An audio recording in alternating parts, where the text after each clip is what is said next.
दही पणा हो, दही लस्सी हो, दही पखाल हो बा दही बरा हो, एमिति बहुत किछि रेसिपी बनेबा पई आमको दहीर दरकार पड़ी थाए। खास करिके खरा दिन दहीर चाहिदा बेसी होई थाए, काहेकि ना दही पेट को ठंडा रखी थाए। एहा सहित आमर देह पई अति उपकारी, डाइजेशन पई दही बहुत बढ़िया होई थाए। आउ एमिति देखिबाको गले घरे समस्या तैयारी करते, किंतु बेले बेले कोन हुए ना दहीटी भलसे सेट हुएनी बा दही जदि जमी थाए सेथिरे बहुत पानी थाए, आ बेले बेले दही भल टेस्ट न थाए। जदि एही सब प्रॉब्लम होउची ताहाले एही वीडियो खास आपण माननको पई परफेक्ट गाढ़ा क्रीमी टेस्टी दही बनेबा पई सबु छोट छोट टिप्स एंड ट्रिक्स शेयर करिछि आपण माननको सहित। दही बनेबा पई मु नेइछि हाफ लिटर क्षीर। मु हाफ लिटर क्षीर नेइछि, आपण माने कम अधिका करि परिबे।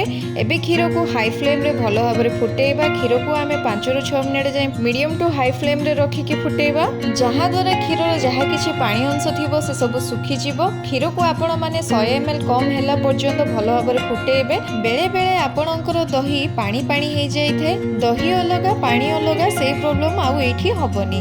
आपण जदि क्षीर को भलो भाबरे फुटेइबे। आ गोटे टिप्स हैला क्षीर रे बिल्कुल भी सर पड़िबा को देबेनी। क्षीर को मीडियम हाई फ्लेम रे एमिति ही फुटेइबे आ लगातार घांटुथिबे, जोंथरे क्षीर रे सर बिल्कुल पड़िबनी। एठी देखंतु हाई फ्लेम रे फुटिबार हे गलानी 10 मिनिट पाखा पाखी। एबे गैस रो फ्लेम को ऑफ करिकि ठंडा हेबा को देबा। क्षीर को दही रे परिणत करिबा पई आमको अल्प दही दरकार पड़िबो। ताहाले आमे परफेक्ट दही जमेबा पई केमितिका दही आमको दरकार हेबो। क्षीर को जमेबा पई जदि सेथिरे पानी थिबो ताहाले आपण माने कोन करिवे, एही भली जाली ऊपर दही 2 बड़ चामच देकी ताकू आधा घंटा पई छाडी दियंतु। जोंथरे कोन हेबो ना आपणकर दहीर जहा भी एक्स्ट्रा पानी थिबो से तळको पळी आसीबो। आपणकर एकदम गाढ़ा दही रेडी हे जिवो। क्षीर रो परफेक्ट टेम्परेचर हेबा दरकार। तो परफेक्ट टेम्परेचर केमिति जानिबा, आंगुठी को क्षीर रे डिप करिकि चेक करि परिबे, किंबा मो भली क्षीर को गोटे ड्रॉप देकी एही भली आपण माने चेक करि परिबे। क्षीर आमर हल्का उषुम लागुथिबो ताहाले आमर क्षीर टेम्परेचर परफेक्ट अछि बोली आमे जानिबा।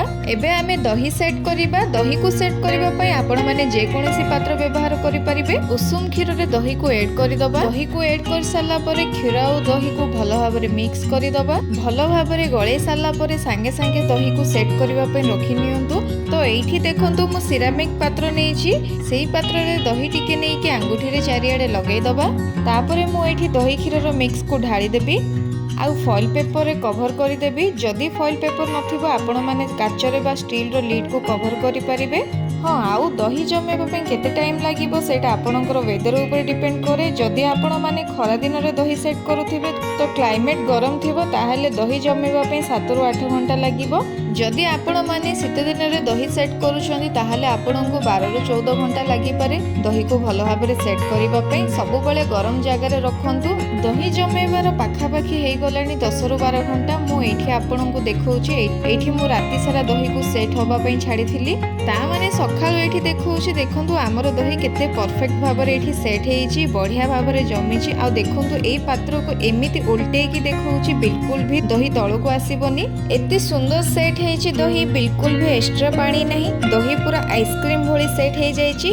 दही को आहुरी परफेक्ट सेट करिबा पई आपण कोन करिवे, फ्रीजर रे 2 घंटा पई रखि नेबे। जहा किछि पानी एक्स्ट्रा थिबो सीए भी सेट हे जिवो। आ दही खाइबा पई टेस्ट भी लागिवो। एठी देखंतु मु चामच रे बाहर करिकि देखौछि। एठी आपण माने जानि पारुथिबे एहार टेक्सचर देखंतु एकदम क्रीमी आ स्मूथ बनिछि। सब टिप्स एंड ट्रिक्स फॉलो करंतु, दही प्रस्तुत करंतु। केमिति लागिला आपणकर अनुभूति मो सहित शेयर करंतु। धन्यवाद।